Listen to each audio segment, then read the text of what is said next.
Bem-vindo ao nosso podcast semanal.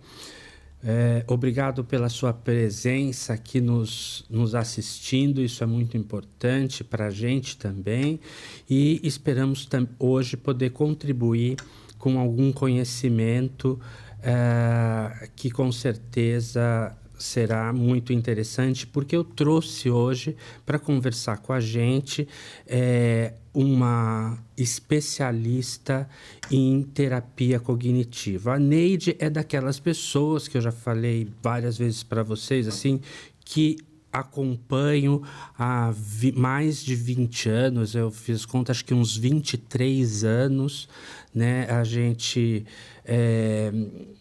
passou aí por muitos projetos em comum e hoje nós também dividimos bastante paciente no consultório particular.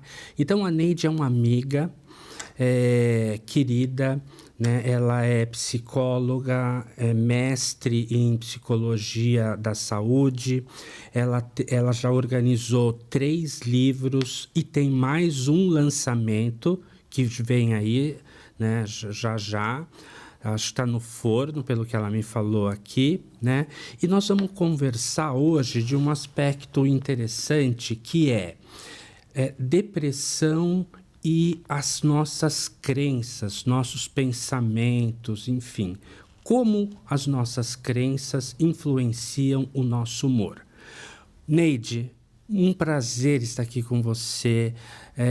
Você é uma amiga querida, então não é só prazeroso conversar com você sobre esse assunto que eu também gosto bastante, né? Mas ter você aqui com a gente. Muito obrigado. Cláudio, obrigada a você pelo convite. Na verdade, eu também admiro muito o seu trabalho, eu gosto muito de você como pessoa, mas admiro muito o seu trabalho, te acho uma pessoa muito inteligente, muito... né, você é um daqueles profissionais com quem a gente aprende trabalhando. Então, eu entendo também que esse projeto teu, né, que você estava me contando um pouco desse projeto, tem esse objetivo, né? Eu acho que nós, em terapia cognitivo-comportamental, nós usamos uma ferramenta que é a psicoeducação, né? E tudo que a gente faz em termos de oferecer informação, né? Isso faz parte desse projeto maior que é de psicoeducar as pessoas a respeito de eventuais coisas que elas precisam saber para lidar melhor com as coisas delas, né? E eu entendo esse teu projeto como uma ferramenta de psicoeducação. Quer dizer, eu conto alguma coisa para você sobre um aspecto teórico de determinada coisa que vai te ajudar a se entender melhor, que vai ajudar a identificar quando alguma coisa está acontecendo com você e que eventualmente você poderia tomar uma providência antes que a coisa piorasse, por exemplo. Entendi. Né? Então eu entendo e assim me sinto honrada de participar desse projeto, porque eu acredito que a psicoeducação é uma das ferramentas do futuro. Sem dúvida. Né? A gente vê alguns autores, como por exemplo o Robert Léry, escrevendo livros de psicoeducação para os pacientes. E assim, eu sinto falta disso, né? Porque assim, às vezes a gente quer educar o nosso paciente sobre o que ele tem, né? Isso é muito importante, que ele saiba o que ele tem, né? É muito comum eu chegar no meu consultório, um paciente que eu pergunto assim, olha, o seu antigo médico, né? Qual que era o diagnóstico, né? Que ele... te dou, falo assim, não, ele não falou em diagnóstico, eu não sei o que eu tenho, né? E aí a pessoa fica ali perdida e não consegue nem informação, né, a respeito do que está acontecendo com ela, né?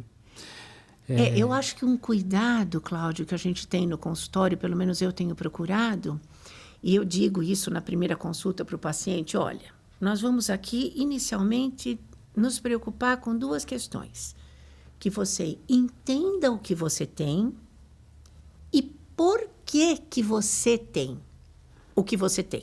Porque, por exemplo, quando um paciente nos procura com depressão ou com ansiedade, ele normalmente ele vem com uma demanda do tipo, gente, por que eu tenho isso? Porque dependência química, que é uma das áreas que a gente atua, né? Então, o paciente que tem dependência química, em geral, ele chega no consultório e ele fala, por que eu, entre os meus irmãos, eu desenvolvi isso e os meus irmãos não têm isso? Quer dizer, parece que eu tenho um erro e os demais da família não têm o mesmo erro que eu tenho. Nasci torto. Torto. E eu acho que o importante quando a gente fala para o paciente, quando a gente vai psicoeducá-lo, é assim, é sobre aquilo que ele nos apresenta, como os sintomas do que ele tem, e ajudá-lo a entender por que ele foi um terreno fértil para que aquele transtorno se desenvolvesse nele. Isso. Né? Quer dizer, não é...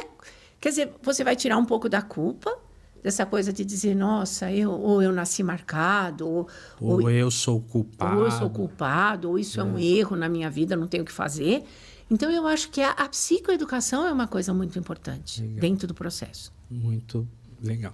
Agora, Neide, a gente se propôs aqui falar hoje sobre como as nossas crenças, né, elas influenciam o nosso humor. Né? Então, na terapia cognitiva, né, a gente não existe um sentimento que seja descolado de um modo de avaliação. Né? Então, o modo de avaliação precede o sentimento que precede o comportamento. Né? Então, como que você... acha que isso... Explica para a gente um pouco, né? Assim, qual que é essa relação, né, entre crença e humor, que é uma parte aí de como a gente se sente, né? Então, como você mesmo falou, e aí, na verdade, eu acho que eu fico bem à vontade de conversar com você sobre esse tema, porque você também é um especialista em terapia cognitiva, quer dizer... Você junta, né? Eu acho que nos seus atendimentos, toda a tua formação de medicina, de médico, de conhecimento de farmacologia, que a gente, como psicólogo, não tem, ou tem de uma forma mais simples, mais restrita, com realmente essa área da psicologia que decidiu estudar o quanto que o pensamento interfere nos nossos sentimentos, nas nossas reações fisiológicas e na nossa forma de se comportar. E Cláudio, o próprio Aaron Beck, criador da terapia cognitiva, quando foi estudar a depressão, ele falou numa coisa chamada tríade cognitiva, que para os nossos ouvintes aqui pode parecer uma coisa muito difícil de entender, mas não. Ele disse o seguinte, aquilo que eu penso sobre mim, sobre os outros e sobre o mundo, e sobre o futuro, determina a forma como eu me sinto, né? Que seriam as nossas grandes crenças. Mas no caso do humor, se estas crenças elas forem mais de cunho negativo, né? Elas estiverem distorcidas, digamos, em determinado momento, e elas tiverem um fundo mais negativo, elas tendem a piorar o meu humor. Elas me deixam com o humor mais deprimido. Entendi. Da mesma forma que se eu tiver uma crença distorcida para o positivo, né, digamos assim, e eu acho que a gente tem que deixar muito claro aqui para os nossos ouvintes que não é uma questão de ter crenças positivas ou negativas, né? Porque parece que as pessoas elas relacionam isso muito com isso. Tem gente que até me pergunta, mas você acha que a gente não tem que ter pensamento positivo? Não basta ter pensamento positivo e pronto? Vejam, o pensamento positivo muitas vezes ele está distorcido. Nós que trabalhamos com dependência química sabemos que, por exemplo, um jogador ele tem uma visão otimista não realista. Quer dizer, o que faz um jogador que já perdeu um monte de coisas, sentar numa mesa de jogo e jogar de novo. Né? O pensamento dele está distorcido. É um pensamento positivo. O pensamento dele, hoje eu vou ganhar. Ué, isso é um pensamento positivo. Claro. Mas é realista? Quem senta numa mesa de jogo sabe se vai ganhar ou se vai perder? Impossível. Não sabe. Então, a gente chama esse pensamento de otimista. Ele tem cunho positivo, mas ele é não realista. Ele pode me gerar consequências ruins. Do mesmo jeito que você me perguntou, como é que o meu pensamento, então, está relacionado com o meu humor? Depende daquilo que eu penso. Se eu tiver um pensamento muito otimista, eu posso ter um humor muito bom, digamos assim, está muito animado, muito motivado. Mas isso também não está assentado na realidade. Quer dizer, provavelmente a minha consequência desse humor não seja tão positiva. Quando o pensamento é negativo, a tendência é do meu humor estar mais rebaixado. E aí eu poderia a gente poderia falar de depressão, por exemplo. Entendi. Quando a crença sobre mim é negativa. Ou seja, eu não sou boa, eu sou incapaz, eu não sou amada, ninguém gosta de mim, eu não nasci, eu não tenho direito a amor. E eu pensar sobre os outros, olha, ninguém se preocupa comigo, todo mundo se preocupa só com a sua vida. Ninguém está nem aí para mim. E se eu pensar sobre o mundo no futuro, né? No caso do futuro, o futuro é incerto, eu provavelmente vou terminar sozinha, porque quem não gostou de mim durante a vida não vai gostar de mim agora que estou velha. E eu tenho chances aí de começar a ter um pensamento que me gere depressão. Entendi. E até você está falando do mundo, né? Até essa crença de que o mundo é perigoso demais, né? Assim, pode ser uma crença negativa, né? Assim, no sentido de que traz aí um sentimento também ruim, né? Um sentimento que não é bom e uma consequência também não boa, né? Agora, Neide, tá bom, a gente está falando aqui dessas nossas crenças, né? Que a gente tem a respeito de si mesmo, né? De onde nascem essas crenças? Por que elas... A gente chega a essa altura, assim, da vida e tem ainda essas crenças, né? Cláudio, eu acho que essas crenças são construídas a partir das nossas experiências. Então, nós, pelo menos eu acredito nisso, a gente nasce como uma tábula rasa e tudo que for acontecendo na nossa vida, desde as primeiras experiências, então, com a nossa família, né, com o nosso pai, com a nossa mãe, com os nossos irmãos. Então, por exemplo, a gente vê que uma pergunta muito, né, quando a gente atende família, a família fala assim, eu tenho 3 filhos, um diferente do outro, criei todo mundo igual, da mesma forma. Estudou na mesma escola. Estudaram na mesma escola, olha, tiveram a mesma professora. A professora de primeiro ano, de segundo ano, foi a mesma, porque eles estudaram na mesma escola, era uma escola pequena, então todo mundo... né? Por que os meus filhos são diferentes um do outro?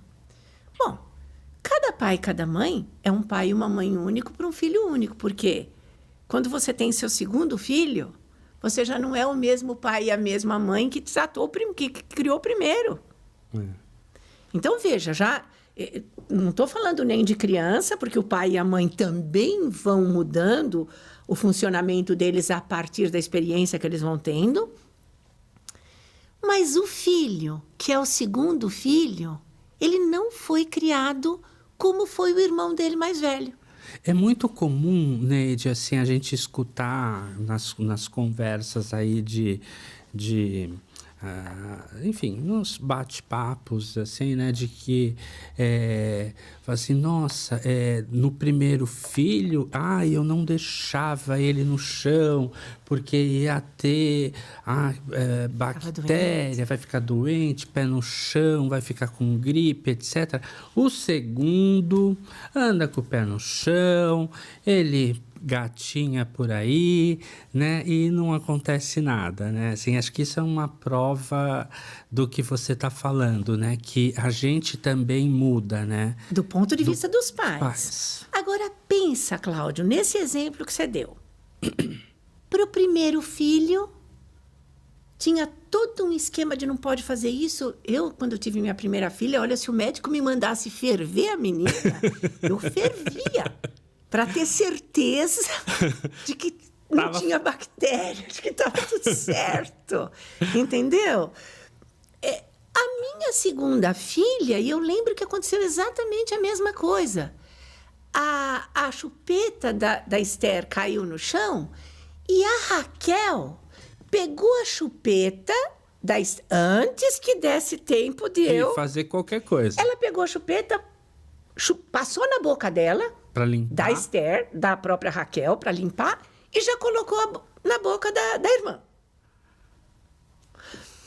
Acho que eu observei, vi que não deu nada, a outra não ficou doente por causa dessa intervenção, então já não precisava se ferver chupetas. E claro, eu fui mudando. Veja, a Raquel também deve ter percebido alguma coisa. Ué, como é que comigo tinha que ter tudo desse... Com a minha irmã já foi diferente. A própria experiência da Raquel, quando teve essa irmã mais nova, né? Porque, veja, posso até falar um pouco da minha vida. A Raquel até hoje me pergunta, ela fala, mãe, você não acha que você pesou um pouco comigo quando a gente saía? Você falava, Raquel, toma conta da sua irmã. A Raquel fala, mãe, eu tinha só 6 anos.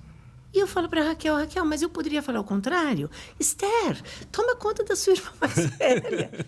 Veja, são experiências que os nossos filhos vão passando, que a minha filha mais nova, ela não tem muita essa vivência de ter essa exigência de ter que cuidar de alguém. A minha filha mais velha já teve. Quer dizer, isso pode gerar uma crença. Eu tenho que ficar atenta, eu sou responsável pela minha irmã mais nova. Veja, isso a gente vê às vezes nos pacientes lá para frente, quando eles... Eu tenho que... esse pensamento de eu tenho que, eu deveria, ele parece estar sempre nos primeiros irmãos, nos irmãos mais velhos, e os mais novos não têm essa coisa. Eu deveria cuidar de alguém, eu deveria ficar no lugar dos meus pais, Você vê que isso vai moldar o comportamento do filho mais velho, que é diferente do filho mais novo. Justamente porque a crença dele é outra, né? Em função da experiência. E veja, eu tenho consciência, Cláudio, que eu nunca falei para minha filha mais velha. É sua obrigação cuidar da filha da filha mais nova, da sua irmã. Você vai ter que, o resto da vida, ter que cuidar dela. Você vai ter que cuidar de mim e do seu pai quando a gente ficar velho. Eu nunca falei isso. Mas eu percebo que o comportamento da minha filha mais velha passa mais por esse lugar do que o da filha mais nova passou durante um período da vida. É óbvio que hoje a minha filha mais nova... Ela já compartilha de muitas crenças, porque a experiência dela foi mudando e ela também foi construindo outras crenças. Mas quando elas eram pequenas, parece que a filha mais velha tinha essas crenças. A mais nova não tinha. Então, assim, são as nossas experiências de vida que moldam as nossas crenças. Você deu um outro exemplo aí, você falou do mundo perigoso, né? A gente sabe que existem muitas pessoas que vivem num ambiente que é instável durante a infância. Então, por exemplo, quando você tem um pai que usa substância psicoativa, que cada dia chega de um jeito. Então, assim, às vezes você não favorece a crença de confiança no mundo, de confiança nos outros. Por quê? Porque o que faz a confiança? O que favorece a construção da confiança? Um mundo que não varia. Que mais ou menos a coisa sempre se repete. Quando você tem um ambiente instável, que um dia de um jeito, outro dia do outro dia não sei o quê, outro dia diferente ainda, Ué, você tem uma crença de que não se pode ter eu tenho que ficar sempre atenta. Isso. Não posso confiar. Se você passa por experiências claramente, aonde você sofre violência, aonde você vê, por exemplo, alguém da sua família sofrer violência. Às vezes a mãe, né? Mãe. Filho que presencia a violência. Violência doméstica do pai em relação à mãe. Ele começa a formar essa crença. O mundo é perigoso. Eu não posso. As pessoas são perigosas. Eu não posso me entregar de corpo e alma na mão das pessoas porque eu não sei o que elas vão fazer comigo. Então, veja, por exemplo, em relação ao futuro. Quando você ouve na sua casa, olha, a gente não sabe o que vai acontecer, né? Porque tem muitas famílias que têm essa fala, né, de que a gente não sabe o que vai acontecer, o dia de amanhã a Deus pertence, nós não sabemos o que vai acontecer aqui, não dá para a gente confiar, você também começa a ter uma ideia de que o futuro é incerto, de que o futuro... Lógico, a gente não prevê futuro. Sim. Mas mais ou menos a gente sabe, né, que vai estar aqui, né, assim, né? Muitas coisas passam, muitas pessoas passam, né? E o mundo continua. Continua, né? Quer dizer, se você se preparou durante a vida, se você, sei lá, se preveniu do ponto de vista de saúde, do ponto de vista de finanças, tem mais chance do seu futuro ser um futuro com alguma solidez, com alguma tranquilidade financeira, em termos de saúde, se você se cuidou, se você se preveniu. Quer dizer, ninguém conhece o futuro, mas a gente às vezes faz uma previsão desse futuro em função de como está o seu dia de hoje, de como que foi o seu passado, né? Só que para algumas pessoas sempre foi dito, olha... Não pode confiar, o futuro a gente não sabe. Às vezes a gente convive. Eu lembro de um autor que já está falecido hoje, o Griffith Edwards, e num dos capítulos daquele livro dele, O Alcoolismo... o tratamento do alcoolismo. Isso, estava confundindo com outro livro. Nós que já lemos, a gente confunde todos os nomes de livro. Tratando o tratamento do alcoolismo, e ele, num dos capítulos, ele fala assim... quando a gente está falando da causa do alcoolismo, e ele fala assim, o que será que é mais prevalente para você desenvolver um transtorno psiquiátrico? É você ter uma herdabilidade ou você conviver com uma pessoa que tem aquele transtorno? Será que a convivência, a aprendizagem também pode te levar? E ele dá o exemplo da depressão. Ele fala, por exemplo, se você conviver com uma pessoa deprimida, uma pessoa que o tempo todo a fala dela, isso não vai dar certo. Não adianta tentar. Olha, para nós, para a gente que nasceu na nossa classe social, a gente nunca vai ter sucesso. A gente nunca vai conseguir sair desse lugar. Quem nasceu nesse lugar vai morrer nesse lugar. Não adianta tentar. Quer dizer, o quanto que também uma pessoa conviver com alguém que tem essa fala, Cláudio, também não vai determinar a forma como ela vai pensar sobre ela, sobre a condição dela, sobre o mundo em que ela vive e sobre o futuro. Não tem como, né, não influenciar. Agora, a gente falou assim dessa... Você já tocou nesse assunto das crenças negativas, assim, né? Daria para a gente dizer assim, quais são os principais conjuntos de crenças assim, negativas que estão associadas com depressão? Então, a Judith Beck, que é a herdeira de toda a teoria que o pai dela construiu, né? Ela fala em 3 grandes conjuntos de crenças, né?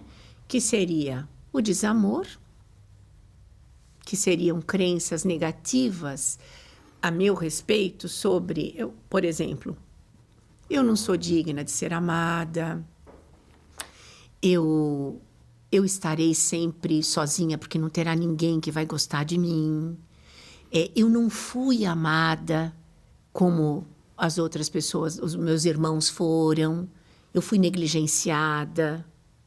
Então, Ou eu não posso ser amada. nunca, porque eu lembro de uma vez eu conversei com uma paciente e ela falou essa palavra, né? Ela era uma pessoa jovem e ela falou, olha, eu não fui amada pela minha mãe.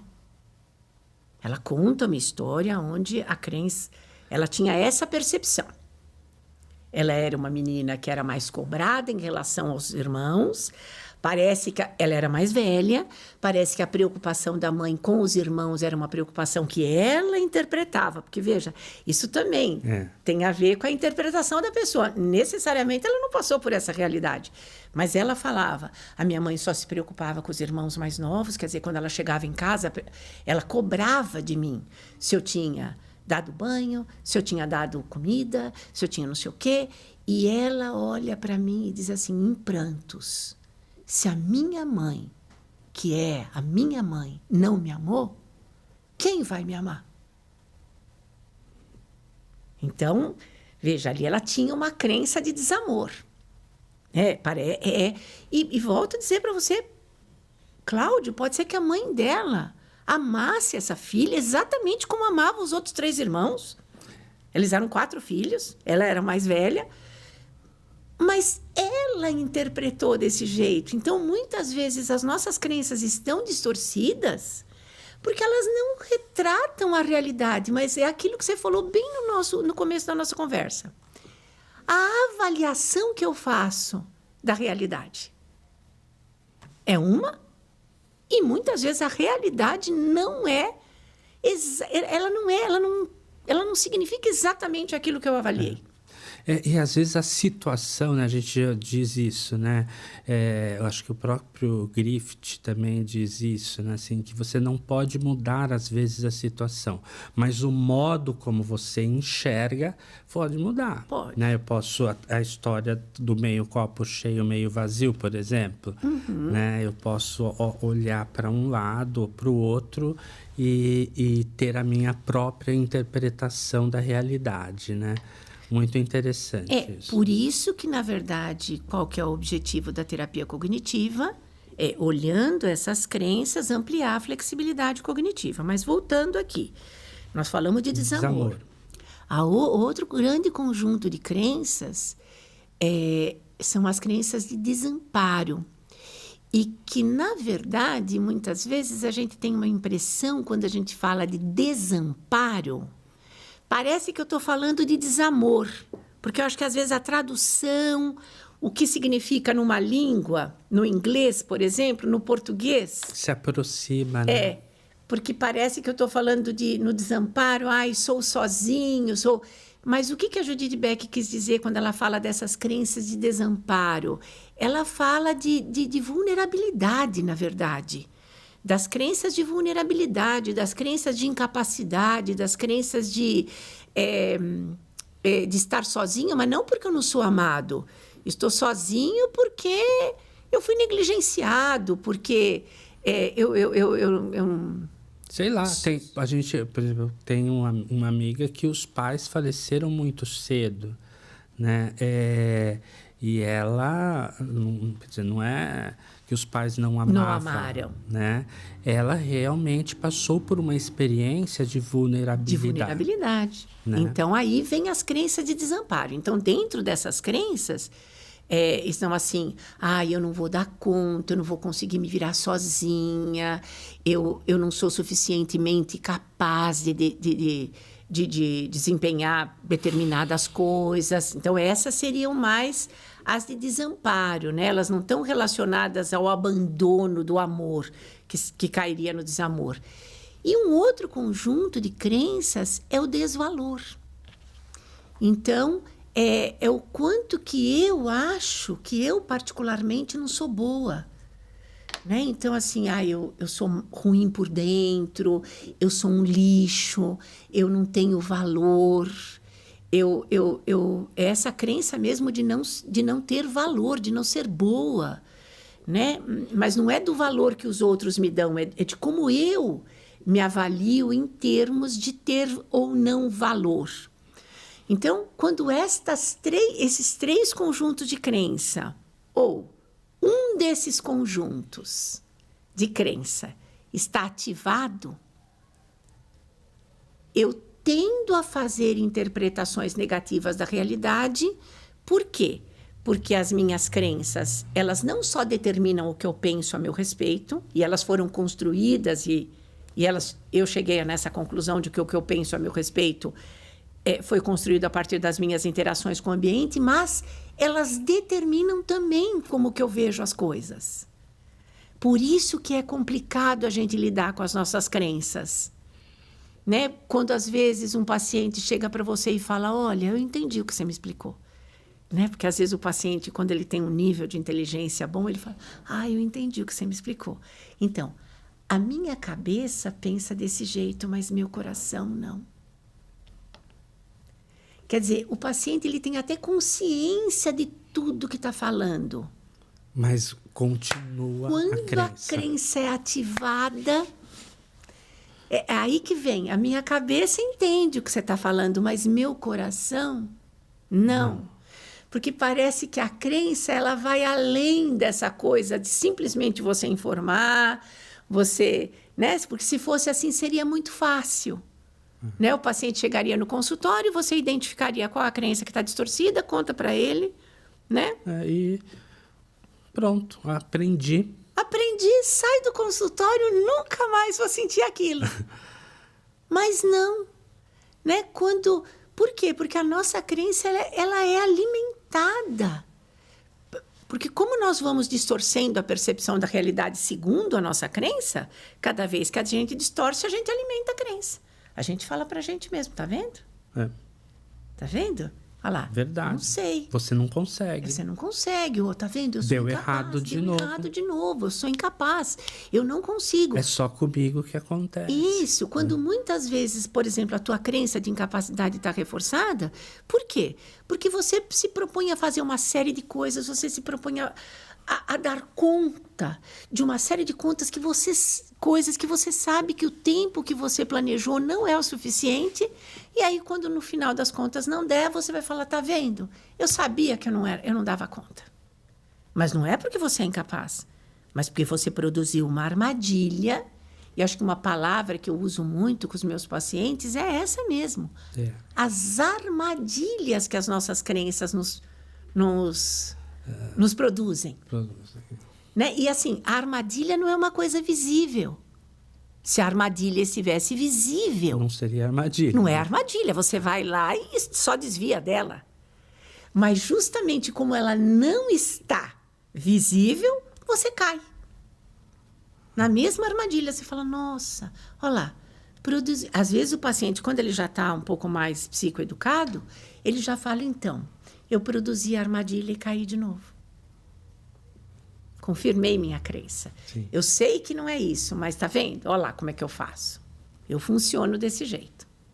E é aí que a terapia entra, né, Neide? Para, vamos dizer assim, desafiar, vamos dizer, essa palavra, né? Desafiar, né, essas crenças e tentar aí modificá-las para um nível mais realista, mais baseado nas evidências do que na sua interpretação, na sua interpretação, vamos dizer assim, influenciada, né, pela crença.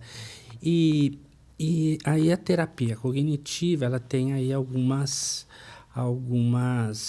técnicas assim para fazer isso, né?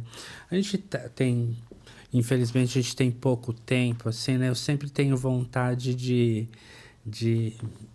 ficar aqui 2 horas, né, conversando, porque obviamente eu faço isso justamente porque eu gosto muito e, como você falou no começo, né, é um jeito de aprender, né?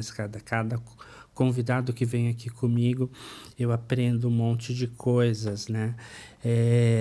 Agora, como a terapia cognitiva pode ajudar, né, na modificação dessas crenças, assim?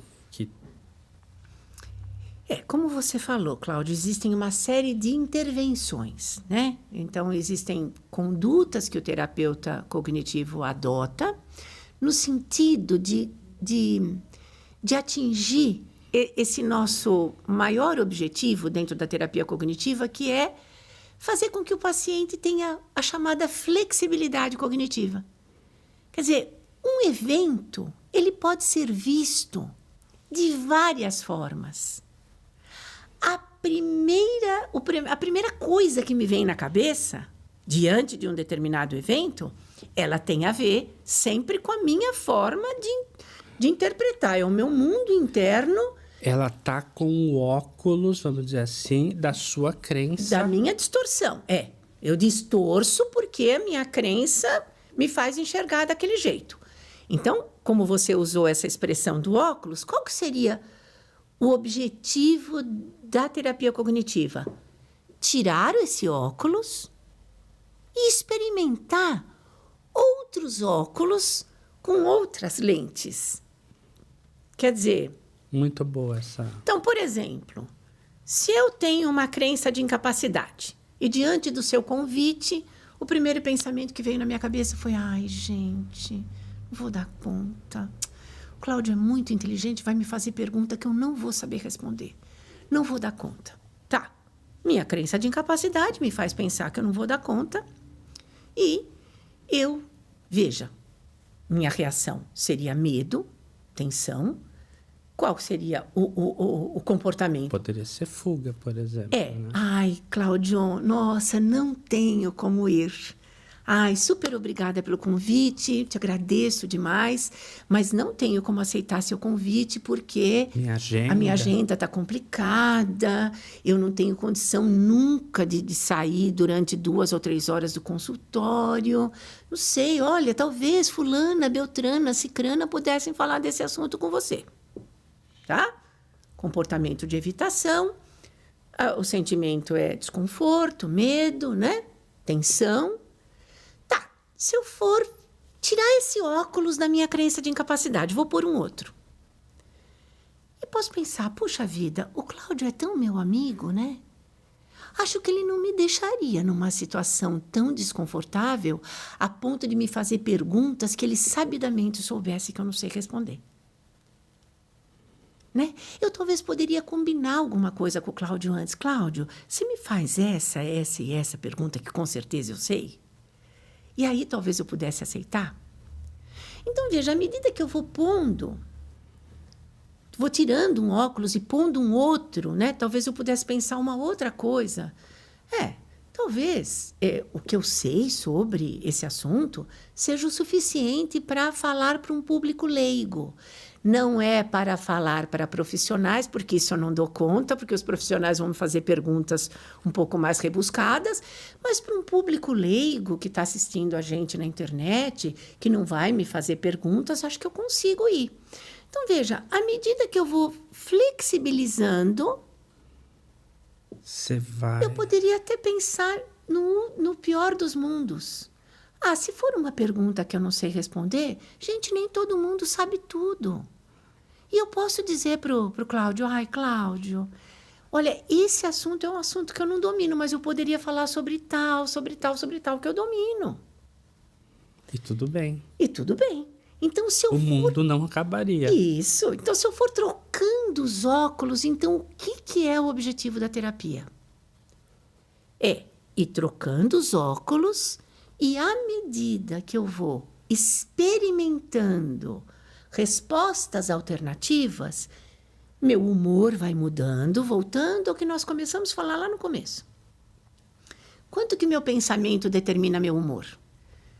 Então, se eu tenho um pensamento mais flexível a respeito do nosso encontro aqui, eu poderia dizer: Cláudio, eu vou aceitar, desde que as perguntas sejam essas e essas, que são os assuntos que eu domino, tá? Venho aqui, tenho uma experiência positiva e saio daqui com uma sensação de autoeficácia aumentada que vai me ajudar a questionar a crença e os próximos eventos. Quando a crença for acionada, eu posso dizer: não, mas espera aí, naquele evento Eu Deu pensei tudo a certo. mesma coisa, mas deu tudo certo. Então, o quanto que eu acredito de cara que eu não dou conta? Então, às vezes, no primeiro episódio, 100% de crença que eu não dou conta. Quando eu vou experimentando e vendo como o resultado é diferente, eu vou de novo questionando. Ai, quanto que eu não dou conta? Ah, mas acho que eu não dou conta uns 80%, né? Bom, mas então eu poderia pensar nessa estratégia, nessa, para enfrentar da próxima vez? E veja, a partir das minhas experiências, porque são sempre as experiências, aquilo que eu vivo, aquilo que eu experimento, que eu vou mudando, inclusive, a minha forma de pensar sobre mim. Legal. Nossa, eu acho que, né, Neide, assim, né, além de excelente profissional, né, você é uma excelente professora, né? Então, a forma que você explica, né, é extremamente didática, né, e a gente entende perfeitamente, assim, né? Eu acho que deu para ter um panorama, né, de como a terapia cognitiva pode ajudar, né, na depressão, né? E eu acho que uma coisa importante que a Neide falou aqui, né, é que essa primeira interpretação, né, aquela primeira ideia que te vem na cabeça, né, que a gente chama de pensamento automático, né, o nome técnico, né, ele pode estar sendo influenciado por uma crença negativa, né? E aí você sempre precisa, né? E precisa rever isso, né? Então, eu acho que, não sei se eu já poderia dizer para as pessoas assim, né? Olha, se o seu primeiro pensamento ele está sempre enviesado, né, por um lado negativo, pessimista, a respeito de você, ou a respeito do mundo, a respeito da relação com os outros, né? Você precisa rever, né? Porque isso influencia tudo, né? A gente pode dizer isso se sempre está daquele jeito, se a gente reparar que a gente sempre está enxergando as coisas meio pela ótica negativa, né? É hora de procurar uma terapia e... É por isso, sim, eu concordo com você. Por isso que a gente tem várias alternativas ali, né? Uma das coisas é assim, perguntar para outra pessoa, né? Fulano, quando parece tal coisa para você, você enxerga assim? Porque, às vezes, quando você começa a perceber que você enxerga sempre pelo lado negativo, que isso te gera um humor negativo, você fica tenso, você fica mal por dentro. Quando você começa a prestar atenção, e eu acho, Cláudio, que o grande problema das pessoas é que as pessoas não prestam muito atenção nisso. Primeiro que nós não fomos treinados para prestar atenção no que nos passa pela cabeça. Nunca nossa mãe, quando a gente saiu da escola e a gente estava chorando, por exemplo, a nossa mãe nunca perguntou para nós. Ela perguntava assim, o que aconteceu? Você está chorando por quê? Ela pergunta o fato. O que aconteceu? Por que você está chorando? Ela não pergunta para nós o que está te passando na cabeça que está te fazendo chorar. Porque tem gente que leva a bronca da professora e chora, tem gente que leva a bronca da professora e não chora. Não é um evento. É o que me passa pela cabeça diante da bronca da professora. Tá? Então, nós não estamos treinados para isso. Então, eu acho que a terapia cognitiva, ela ajuda a gente a aprender a identificar o que está passando pela cabeça. E, a partir daí, é que eu vou pensar, mas será que todo mundo pensa que nem eu?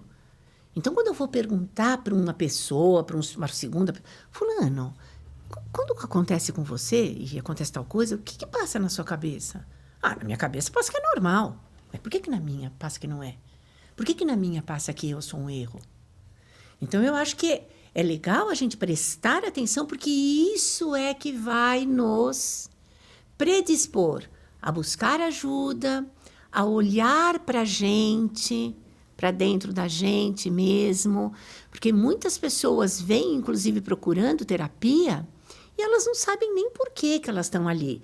Elas vêm com encaminhamento de alguém, ou de um outro psicólogo, ou de um médico, mas elas não sabem por que elas estão ali. Então, quando a gente começa a mostrar para o paciente como o pensamento dele está enviesado, isso, em geral, ajuda a entender o porquê, o que está acontecendo com o paciente naquele momento, com a pessoa.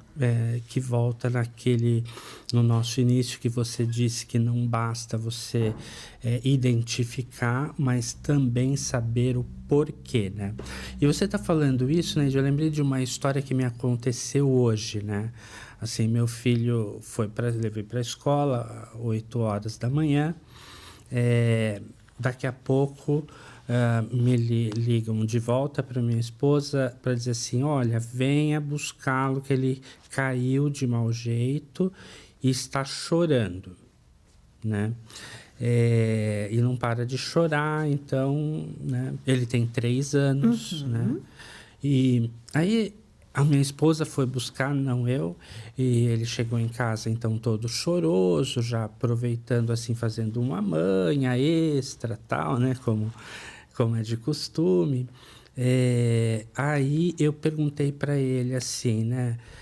Filho, o que aconteceu? Por que você está chorando? Né? Você está triste? Ele falou assim, eu estou com medo. Né? Assim, com medo do quê? Ele falou assim, quando eu caí, eu fiquei com medo, papai. Né? Então, ele te falou da emoção. Da emoção. Porque, em geral, aquilo que a gente identifica. E o que ele consegue nessa fase também, né? Então, ele é pequenininho, ele ficou com medo. A gente sabe que provavelmente passou alguma coisa na cabecinha dele que deu medo, insegurança. Né? Será assim, que... Eu caí, minha mãe não está aqui, meu pai também não. E se eu machuquei? E se vai doer demais? Né? Porque provavelmente na sua casa existe um ambiente de acolhimento que quando surge uma situação de insegurança, o ambiente da casa é acolhedor e compensa essa insegurança. O que vai acontecer agora comigo? Será que a dor vai piorar? Será que... né? Mas provavelmente foi alguma coisinha que passou, mas ele não tem. Vem sempre a emoção primeiro, né? Sempre a emoção. Mas eu acho que identificar a emoção já é o começo, assim, né? Sim. Porque às vezes a gente recebe no consultório pacientes que sequer conseguem identificar as emoções, assim, né? Assim, olha, eu não sei muito o que eu sinto, assim, né? Eu acho que é uma angústia, mas também, eu não sei se é uma tristeza, mas também eu acho que eu também sou preguiçoso, né? Eu já tive paciente assim, né? Acho que o negócio é comigo mesmo, assim, nem adianta ficar falando muito disso. Eu sempre fui meio preguiçoso, né? E ele não identifica o sentimento de, assim, nossa, eu tô triste, eu tô sem energia, eu tô me sentindo sem energia, né? É por isso que, no exemplo que eu te dei quando a gente chora na escola, a mãe pergunta sobre o fato. Você está chorando por quê? O que aconteceu? E, Cláudio, parece que nós somos treinados para falar de fatos. Por isso que na vida adulta nós temos dificuldade para falar dos sentimentos. Né? Que eu acho que também é uma outra habilidade social que a gente acaba treinando com o paciente, porque a gente foi acostumado a falar de fatos. O que te deixou assim? Me deixou assim o fato da minha professora ter me dado uma bronca. Agora, o que te passou pela cabeça quando ela te deu uma bronca? O que passou pela minha cabeça foi que eu sou pior do que os outros, que ela só deu bronca em mim porque eu sou o pior aluno da classe. O que me passou pela cabeça foi que ela me deu uma bronca porque ela não gosta de mim. Você vê, cada pensamento ele está baseado num tipo de crença central. Uma coisa, ela não gosta de mim. Outra coisa, eu sou o pior aluno da classe. Outra coisa eu sou um menino ruim. Você vê que são coisas que podem passar pela cabeça de alguém, de uma criança, essa criança chorar porque ela se defrontou com aquilo e ficou mal, mas que está ancorado nesses 3 conjuntos de crenças que nós falamos. Que depende do que ela pensa dela, né? E eu acho interessante isso, né? Que também nos dá uma dica, assim, né? De como a gente deve educar os nossos filhos, né? Assim, essa escolinha que meu filho tá tem um programa chamado COR, que na fase que ele tá é justamente ainda identificar as emoções, né? Então, como é triste, como é com medo, feliz.